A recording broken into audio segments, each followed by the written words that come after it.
So, how did I get started with a comic shop? What's the story behind that? This is either going to be indulgent and boring, or maybe is of interest to you. But I'll tell you a little bit about my journey, how I got started, and a little bit more of the details of what I've gone in before.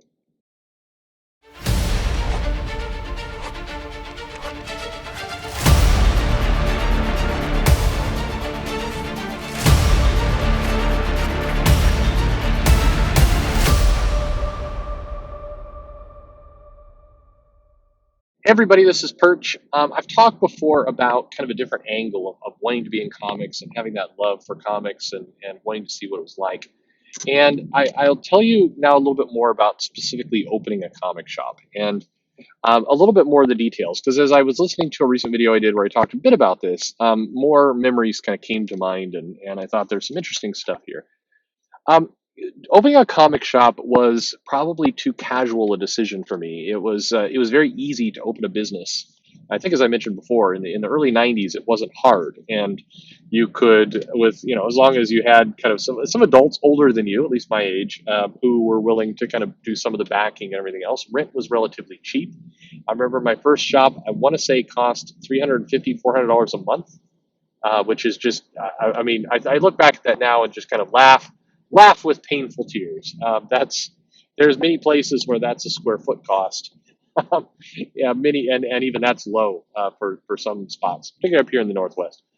But it was cheap. It was a nice shop. It was small, certainly, but it was big enough that could have a nice big row. I should remember the square footage, but I don't. But I had a nice big row of comics, put them on the wall, and I had some help from my father at the time, who was not father at the time, my father, I should say. He was interested in kind of engineering. He wasn't a mechanical engineering person, but he liked creating things and constructing them. So we went down to the hardware store and bought this slick white piece of kind of melamine, big giant panels, and affixed that to the wall and used a tilt at the bottom. So it was just at a slight tilt enough that it curved backward. And then using some treated lumber and some other pieces, built the little shelf, the little rack, created, put a little screw with a silver grommet and a sheath over it, and ran a piece of kind of elastic that went in the front to keep the comics from toppling over.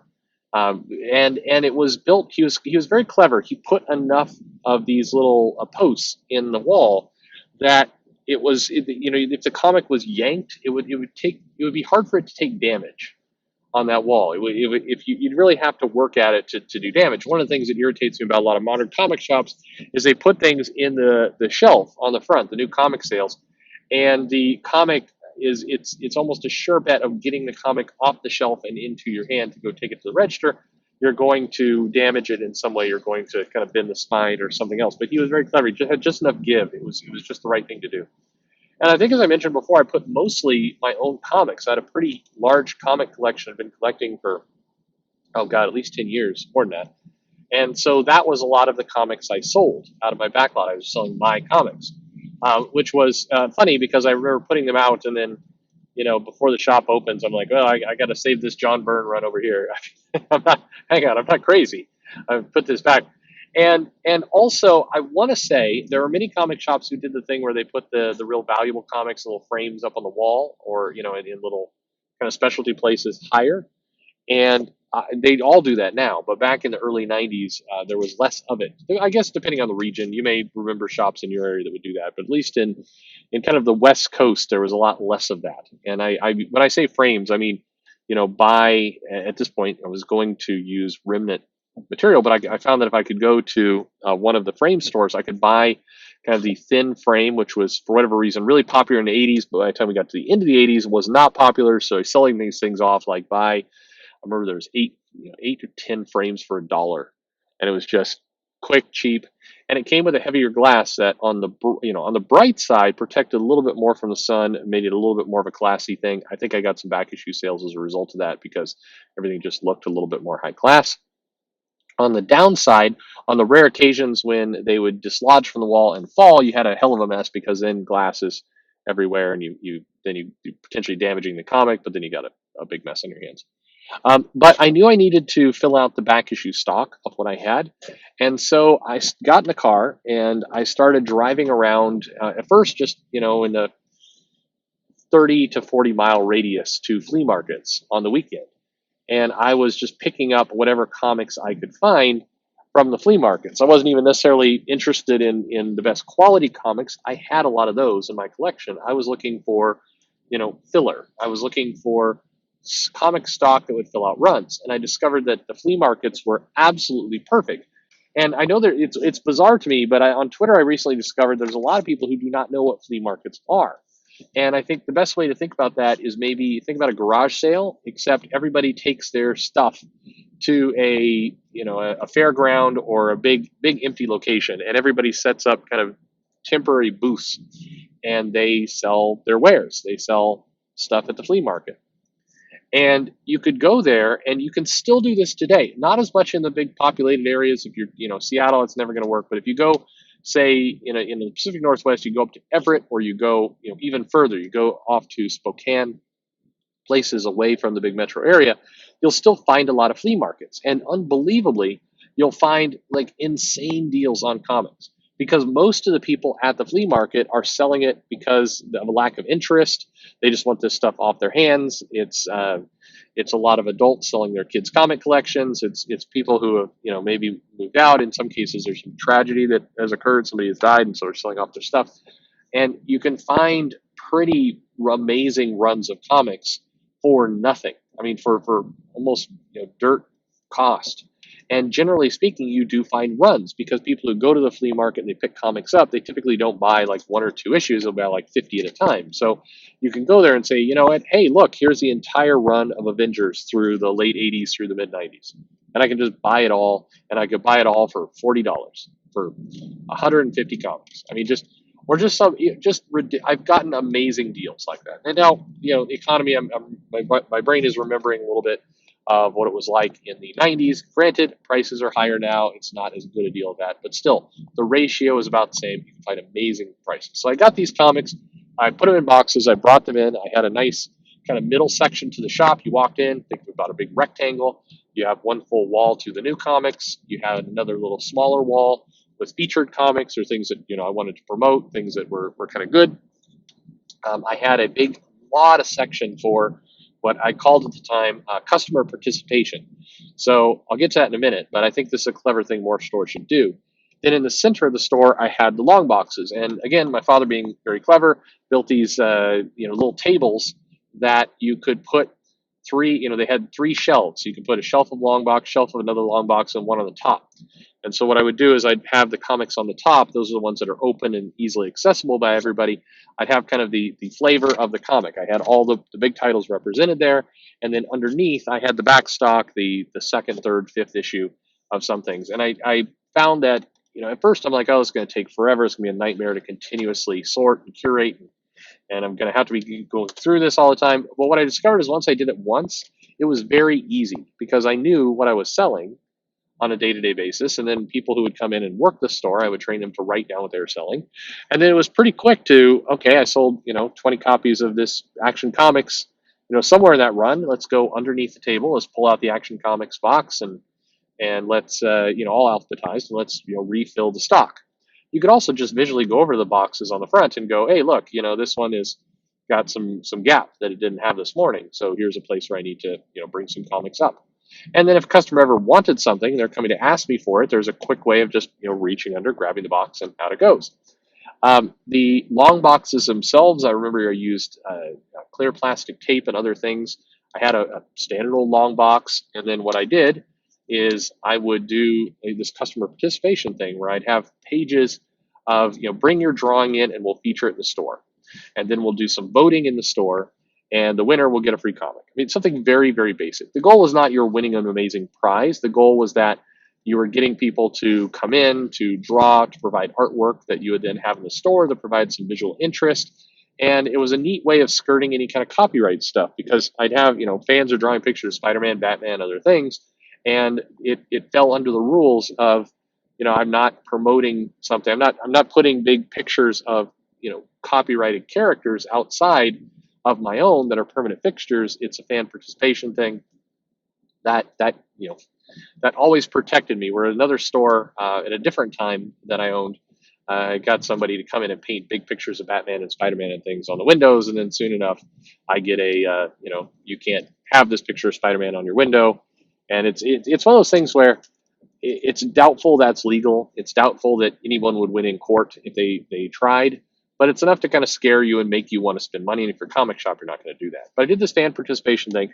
Like I said, it had three stages. The first was a theme, which I'd change every month of like, hey, we're going to do, Marvel characters this month. We're going to do DC characters, indie characters, Transformers, your favorite GI Joe character, whatever it happened to be at the time. I remember doing some stuff around, the big Jim Lee relaunch of X-Men. So your favorite X-Men or your famous Wolverine, your favorite Wolverine pose or whatever. And so you'd have about, anywhere between 3 weeks to 4 weeks of just people could take pages home. And the other interesting thing that happened is the parents would bring their children, or the younger brother would be with the older brother, or younger sister would be the older sister, however it may be. I should explain the gender breakdown of the shop that I first opened in a second. I'll remember that too. But it basically brought the younger, not reading comics crowd into comics. They were really excited. It was a cool thing that the older person would get to share with the younger person, and so it created a connection. And then pretty soon, the younger person is buying comics. So it was good for business. It was good for comics in general. Then after all the drawings are submitted, then we put them up around the store and we'd ask people to vote for them. And what I did was I went to, at the time, just a Walmart or Kmart, I think it was, Kmart, and bought this roll of just dots. And so a customer could come up and they could grab one of these tiny little dots, about as big as, I don't know, a tiny dot, about as big as a tiny dot. And they could put the tiny dot, they'd just put it on the art, on the, next to the page or on the page or somewhere next to the one they liked. And everybody who bought a comic got a dot, and then you could go and you could vote for it, and then the winner got a comic. And then very, very simple, very basic, but it created this connective, process in the comic shop that was pretty cool. It spurred conversation. If people were tired of fighting about Silver Surfer versus Superman, they could say, I think this drawing is better than that drawing. And it was really a pretty cool thing. And then when I have artists do signings at the shop, that also was a surprise to them. Like, oh, you have a very active, engagement of your customers, and they draw a drawing, and it just, all in all, this was a healthy thing.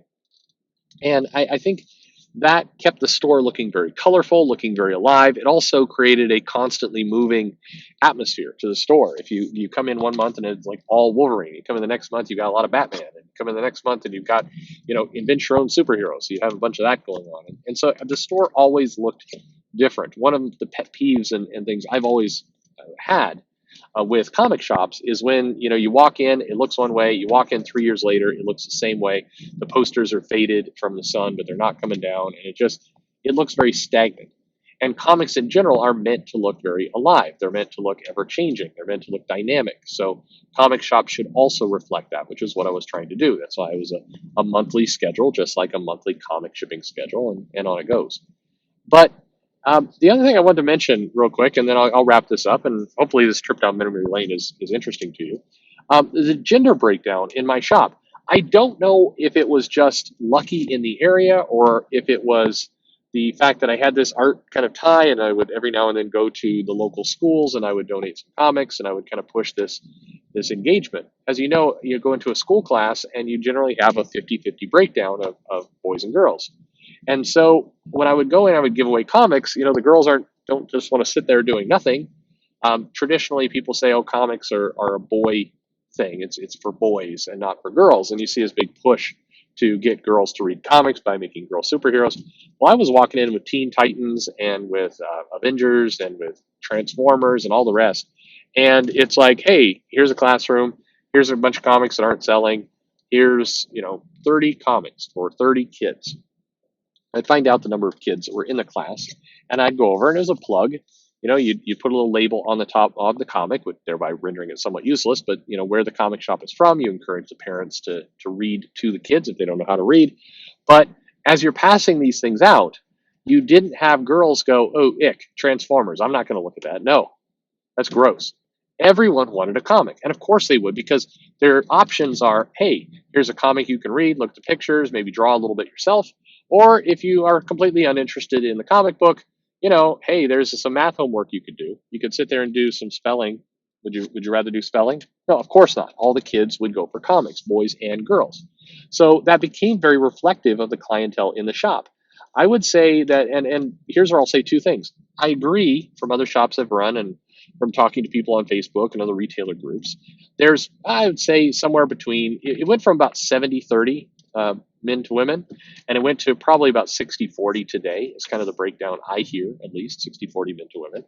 But the first shop I opened was really pretty 50-50 even. And I remember a couple months I even, would track the sales, and I would kind of put a tick mark in each side just to kind of out of curiosity.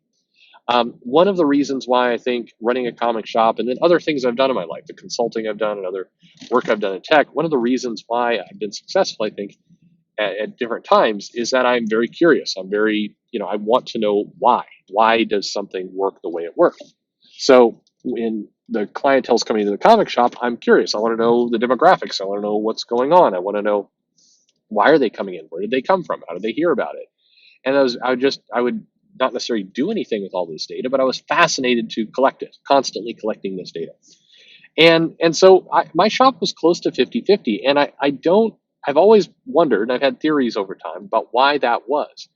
The only thing I can think of is when I presented comics to kids, to classes, because, in the older segment, I would say it was more men to women, but in the younger segment, it was definitely coming in split. In fact, in some cases, I found more women than more girls and boys would come in. And I think it's because I would go and I didn't go in and say, hey, here's some comics for girls. Here's some comics for boys. I said, here's comics for kids. And there's lots of them and go to it. You can read it. They're fun. And so everybody got on board with fun. Boys and girls, men and women, they all, fun is universal. Fun is not gender based. And so it worked. That process really worked for kids. And I think there's a lesson in there. Probably there's another video in there, but maybe this is a good place to end. Hope that was helpful. I mean, my little, again, trip down memory lane, the things that I went through, and maybe they're interesting to you, maybe not. Um, I hope you enjoyed listening. Let me know in the comments if you did. I'll do more videos like this. It's fun. It's fun remembering things, and undoubtedly, in a week or two, I'll remember some other things and want to do another video. So let me know in the comments below. Like, subscribe if you haven't subscribed yet. Would love it if you wouldn't mind. Love it if you wouldn't mind subscribing. Yeah, that's the way I want to say it. Anyway, follow me on Twitter at Comic Perch, and thanks for listening.